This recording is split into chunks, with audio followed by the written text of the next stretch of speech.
This is the legacy of Mike Tyson. Possessed with one of the most devastating knockout punches in the history of the sport, this incredible specimen of boxing talent has, in a few short years, risen from the daily struggle for survival to the elite class of the world's greatest champions. He is a superstar of the 80s whose records are at the top of the charts. These are Mike Tyson's greatest hits. After training such great champions as Floyd Patterson and Jose Torres, Cus D'Amato opened a small gym above a police station in upstate New York, leaving the world of big-time boxing behind. Until he met a 13-year-old delinquent from Brooklyn, brought to him from a nearby penal institution. Cus knew if he would dig deep enough with this troubled youth, he would uncover a jewel. Back and forth like this. Okay. I'm not a creator. What I do is discover and uncover. My job is to take the spark and fan it. When it starts to become a little flame, I feed it. And I feed the fire until it becomes a roaring blaze. And then when it becomes a roaring blaze, I pour huge logs on. And then you really got a fire going. He had taught many boys the sweet science, sharing his large home in Catskill with them. But one boy in particular stood out not only in the ring, but in Cus's heart. When I was 14, Cus used to tell me about all this. We talk about the old fighters or something, and then we go to another hour, we talk about girls. It was just like my big brother, it was my father, talking about my father. Within 2 years of their meeting, the old professor legally adopted his rising star. Their destiny had begun. And Cus always strived. He said, you could be the champ, even at a young age. And I believed in him. I developed that kind of confidence in him. And we just made it, that was the destiny, no matter whatever happened. And he discussed times that he wasn't feeling well and he doesn't think he's going to be around. But he said, no matter what, the job must go on. Guided by the teachings of the master, Mike Tyson set about changing his life, and in time, the entire boxing world. But you aim it here and bring the same hand. When he hits here, his life will bring it down. Even if he's got his life, bring it down, bang, over here. Bang, with the left hook here or here. And you get hit, bang, you get excited and your head comes up your hands. When you get hit, that's when you got to be calm. You got to be clever, you got to be smart, and not get hit. And when you're able to do this, you're a fighter. As a fighter, Tyson first entered the amateur ranks. His impact was immediately felt.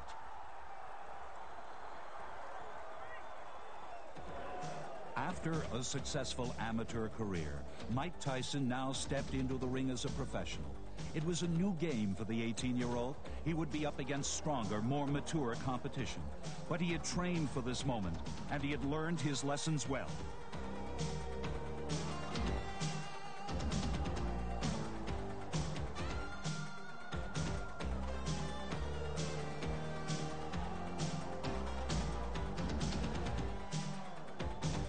As he had been taught, he was putting on a great show.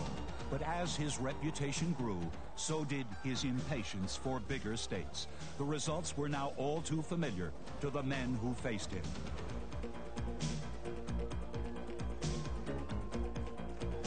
With Cus D'Amato's guidance, Mike had gained the respect of the public and his peers. In the ring, he had conquered his fear. But now there was an even greater challenge. And this time, he had to face it alone. On November 4th, 1985, just 3 days after Mike Tyson knocked out his 11th straight professional opponent, Cus D'Amato died of pneumonia. Though the master was gone, his voice still echoed in the gym he called home. Your mind is not in your way. There's something distracting you. And remember, it's always good to throw the punch where you could hit him and he can't hit you. That's what the science of boxing is all about. The master instilled in the student his experiences and thoughts to carry him through his journey. Words were his tools, words that are still very much alive today. You know what I like about it's about the coward and the hero, that both of them feel the same. It's what they do that makes it different. In other words, the hero feels just as frightened as the coward. But it's just that the coward, he runs. Instead of the hero, he feels the same, and he has the discipline, and he just makes himself go through whatever has to be done. The next step would be a network television debut in front of a partisan home crowd. Tyson was aggressive but wary, measuring his opponent through 5 rounds. There was some question about his stamina until he punctuated the answer with a swift uppercut.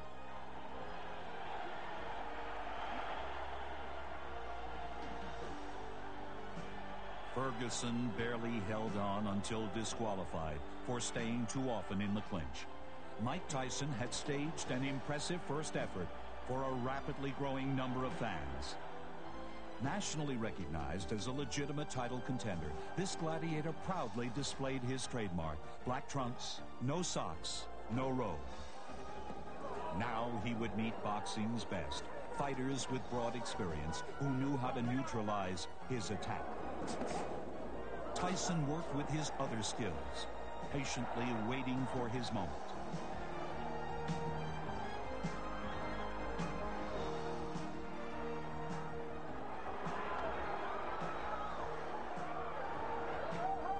But this was a tougher breed of boxer than he was used to, and despite the victories, it was hard for him to control his frustration.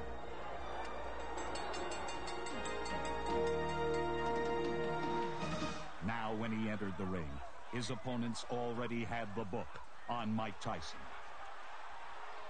You understand? Throw the 1-2 from the outside and tie him up. 1-2, tie him up. Don't fight him inside. Hit him on the outside. Green just trying to tie Tyson up, and a couple of good shots by Mitch Green. His best rally of the fight right here. Look here. He's caught Tyson 4 or 5 times, and Tyson for the first time seems a little bit puzzled. Well, he's smiling. Tyson is smiling, but see, Green has those fast hands. Tyson said one time, he said, "I understand anatomy." Here again. Oh, what a left hand. Tyson enjoyed silencing his critics with another win. And going 10 rounds, I'm telling you, it's fun. I'm having a good time in there.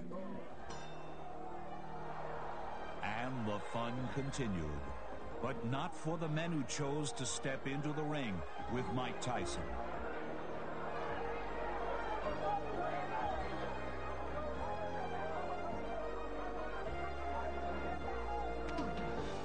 Theirs was a different fate, one that came all too swiftly.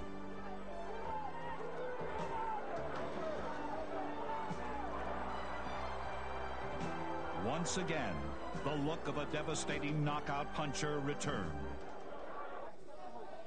Still, his critics wondered if Mike Tyson could hold his own against the big heavyweights, the ones who could take a punch and come back for more. And Jose got the worst of that one. The mouthpiece goes, and Tyson is on top of him. Ribalta ties him up. He's still got a long way to go in this 8th round, halfway. There's a big right hand, and Ribalta is about to go. Ties him up again, showing a lot of moxie. Oh, what a shot, and Ribalta is down. He is up, but he is in some trouble.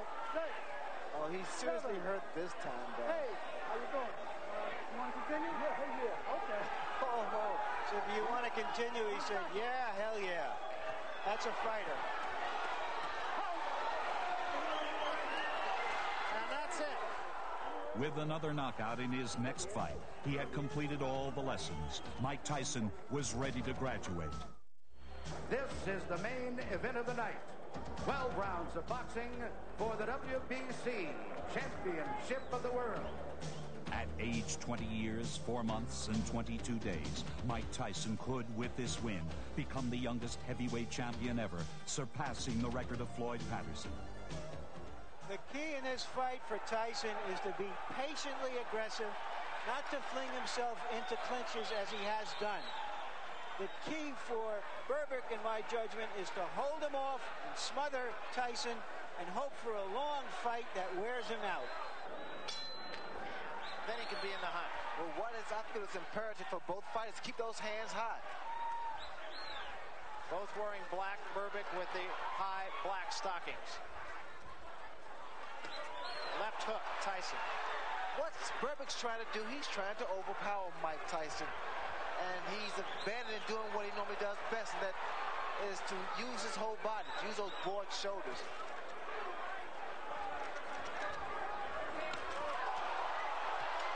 That was a big right hand by Tyson.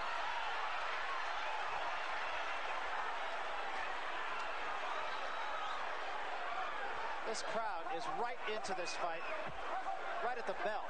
I would not be surprised when these guys go down because they're throwing big shots, and both fighters are a little cold, a little stiff here. A little tight. Right hand, Tyson, and a left behind it.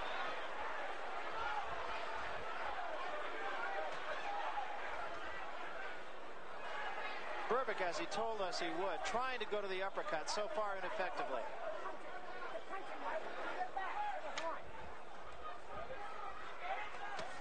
Big right hand, Tyson.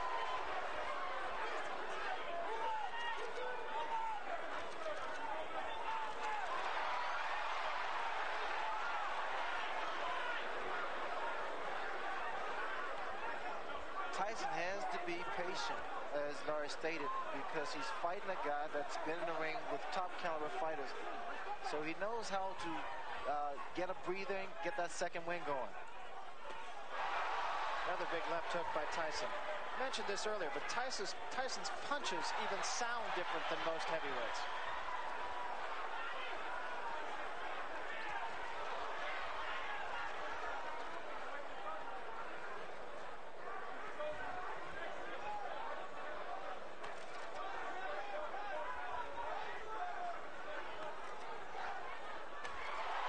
That was the attempt of the uppercut by Mike Tyson. It wasn't a clean shot.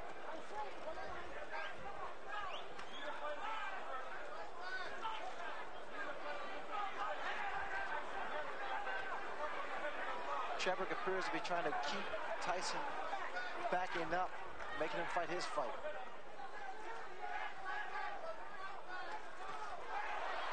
Another good left hand by Tyson. And a right behind it, and Berbick is rocked. Berbick in trouble here.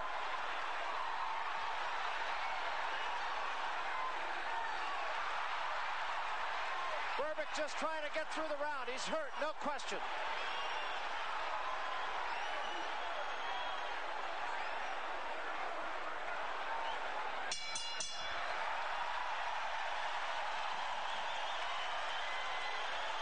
That was a big, big round for Mike Tyson.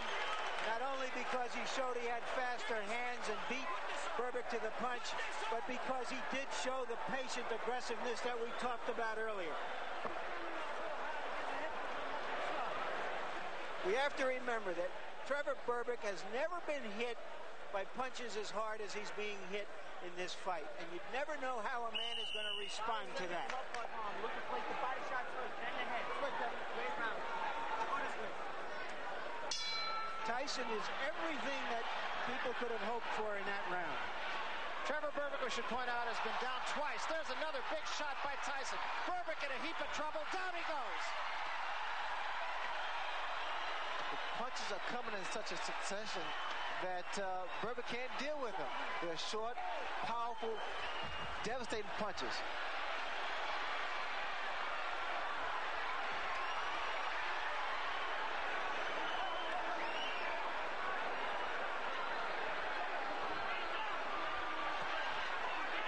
Berbick is still hurt.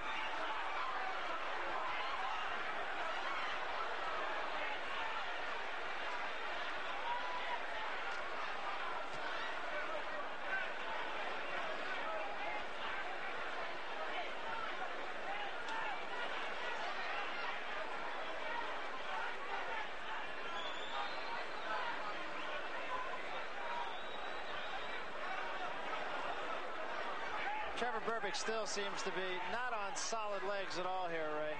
Well, again, you notice that my man is being patient. Tyson's being very, very patient, which was a big concern from a lot of other boxing people.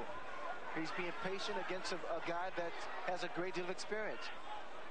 He's not wasting any punches. Trying to tie Mike Tyson up here, just kind of hang on and get the cobwebs out. Oh, another big right hand, and Berbick is in trouble again. Tyson is perpetual motion, and the reason he's so dangerous, Barry, because he continues to throw those punches. One thing I've noticed in Tyson, he actually turns southpaw because he can knock you out with either hand.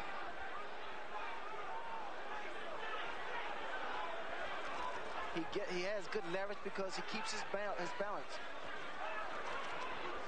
He missed with that uppercut, but didn't miss by much.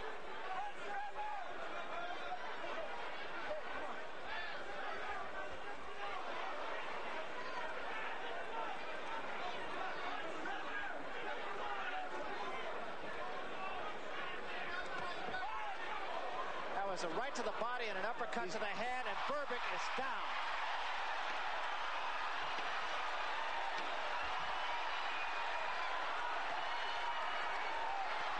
This one is going to be over, I believe. It's over. That's all, and we have a new era in boxing. See, we understand the puncher power of Mike Tyson. All you have to do is watch this replay, and Trevor Berbick has a very durable chin. He has never been hit that hard, that often by any fighter. Just tremendous shots and very quick hand speed. He set up the last knockdown with a shot to the body and came right back behind it. And you could see at this point that Trevor Berbick was not about to get back up. Mike Tyson did what Mike Tyson normally does, and that's fight. After a well-deserved rest, the new champ brought his crown jewel into the next step of the heavyweight unification series. This time, the prize was Bone Crusher Smith's WBA title. It was the first right hand by Smith. Nowhere near its mark. It's also a straight right hand, and Smith will often come from right to left. There was a body shot. That was not a punch. That was not a punch. Tyson got off the floor and looked at Smith with disdain, as if to say, are you kidding me? You think that's a punch?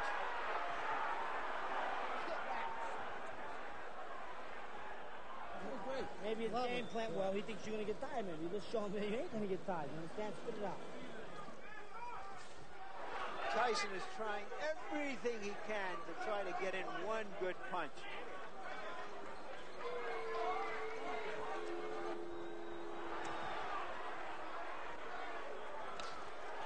There was a right hand by Smith. That actually backed Tyson up. That was the best punch of the fight. We thought we would see that in the first 10 seconds, not in the last 10 seconds. And it is over. It was too late, it was too little for Bone Crusher Smith. With this victory came Tyson's second heavyweight title. Pinklin Thomas, once holding a crown of his own, would be next to try and dethrone boxing's newest prince. But against this man, first, he would have to survive.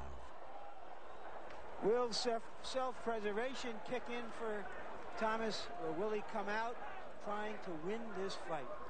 Took a deep breath before the opening bell. Not a bad idea against Mike Tyson. Tyson is a 6-1 favorite. Tyson starts out with the right hand. Well, you notice there's a much more aggressive Mike Tyson than there was with Bone Crusher Smith. You notice that what happens inside here, we see some clinching. That's what exactly Bone Crusher Smith did. But inside, you may see that Mike Tyson still works. He still throws punches.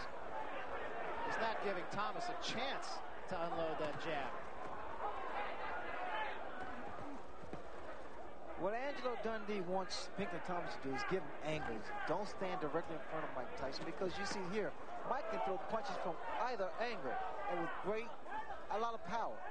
Yeah, Dundee said Tyson is a two-beat fighter. What he means by that is he comes in, he feigns left, he feigns right. There's a big left hand by Tyson, but Thomas is all right.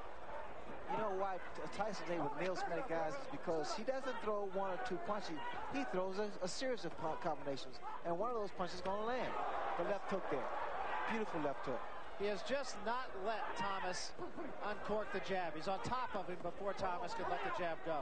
Well, I stated earlier, the key to this punch for Pickler Thomas is a jab. He has not thrown the left jab to keep his man off balance. You see that it breaks your rhythm. The jab breaks the rhythm. Another big left hand. Thomas is hurt. 50 seconds left in the round. Long way. There's the uppercut. And a big left hand right on the jaw of Pinkland Thomas. Thomas is in all kinds of trouble. Still 30 seconds to go in the round.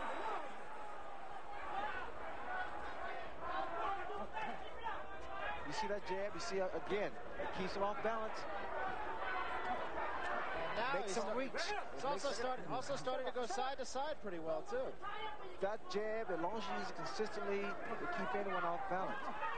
It'll make you reach in, the right hand will land, and you'll find it'll be a much easier fight. Pinkland Thomas really is almost starting to control the tempo of the fight. Tyson is almost fighting Thomas's fight rather than the opposite, and I've never seen that happen. Thomas is holding him a little bit. I'm waiting to see Mike Tyson throw that bolo punch, kind of bolo, double right hand, right hand to the body and right hand to the head.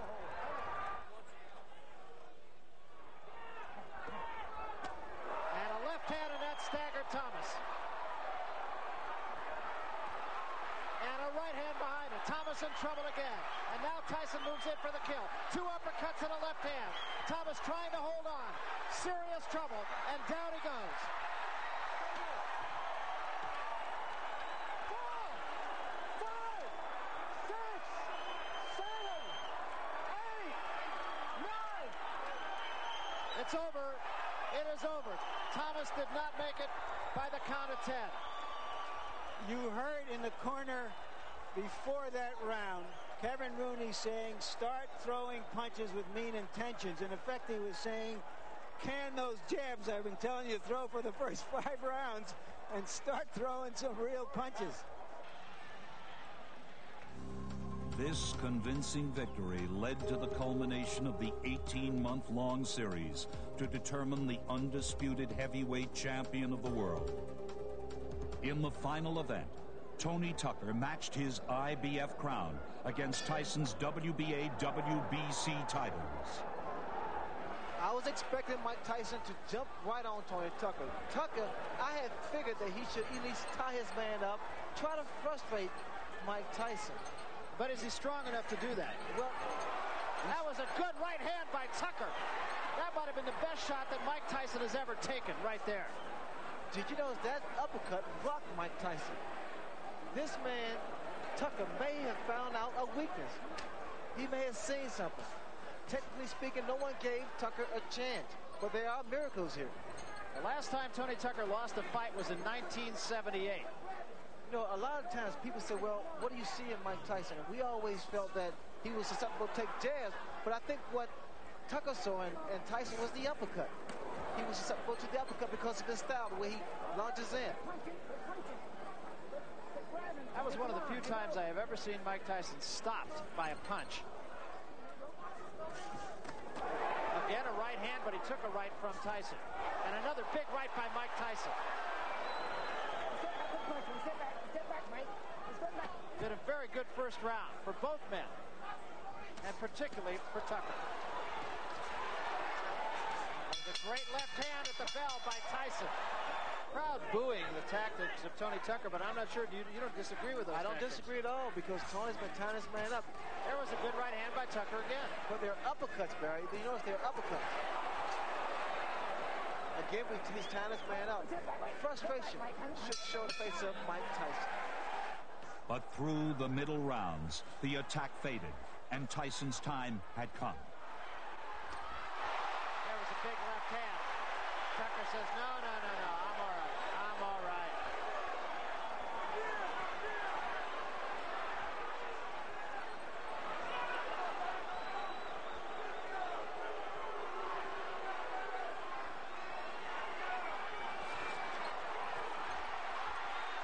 Tyson finishing with a flourish. And so is Tucker. Great finish to a pretty entertaining evening.